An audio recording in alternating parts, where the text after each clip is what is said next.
Okay, ತ್ರಿವಿಕ್ರಮರ ಒಂದು ಮಾತನ್ನು ಕೇಳಬೇಕು. ಆದಷ್ಟು ಬೇಗ ಎಲ್ಲರೂ ಆಚೆ ಬರ್ತಾರೆ, ಎಲ್ಲರೂ ಖುಷಿಯಾಗಿರೋಣ. ನಮಸ್ಕಾರ ಮೈಸೂರು.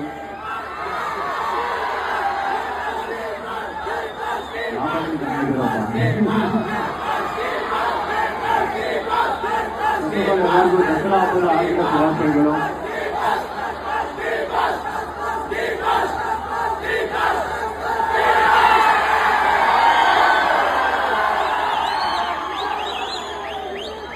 ಕೆಲವೊಂದು ಪ್ರೀತಿಯಿಂದ ಕೇಳಿಸ್ಕೊಂಡಾಗ ಕೇಳಿಸ್ಕೋಬೇಕಾಗುತ್ತೆ.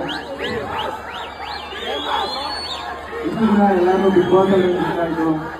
ಸೊ ಈಗ ಮೃದುಕತೆ ಮುಖಾಂತರ ಎಲ್ಲರೂ ರಂಜಿಸ್ತಾ ಇದ್ದೀವಿ. ಸೊ ಇದೇ ವರ್ಷ ಇನ್ನೂ ಸಿನಿಮಾಗಳು ಬರುತ್ತೆ. ಸೊ ನಿಮ್ಮನ್ನೆಲ್ಲ ರಂಜಿಸೋಂಥ ಪ್ರಯತ್ನ ಮಾಡ್ತಾನೆ ಇರ್ತೀವಿ. Thank you so much. ಈ ಒಂದು ಆಪರ್ಚುನಿಟಿ ಕೊಟ್ಟು ಪ್ರತಿ ಸತಿ ಒಂದು ವೇದಿಕೆ ಕರೆಸಿ ನೀವೇನೋ ಕೆಲಸ ಮಾಡ್ತಾ ಇದ್ದೀರಾ ಅಂತ ಗುರುತಿ ಬಂದಾಗ ಒಂದಷ್ಟು ಜನ ಕೂತಾಗ ಇನ್ನೂ ಒಂದಷ್ಟು ಕೆಲಸ ಮಾಡಬೇಕು ಅಂತ ಮಾಡುತ್ತೆ. Thank you so much. ಕೂತ್ಕೊಂಡು ಎಲ್ಲರೂ ನೆನ್ಪಿಟ್ಕೊಳ್ಳಿ, ನೀವು ಕೂಗೋದು ಯಾವತ್ತೂ ಕಡಿಮೆ ಆಗಲ್ಲ. Thank you.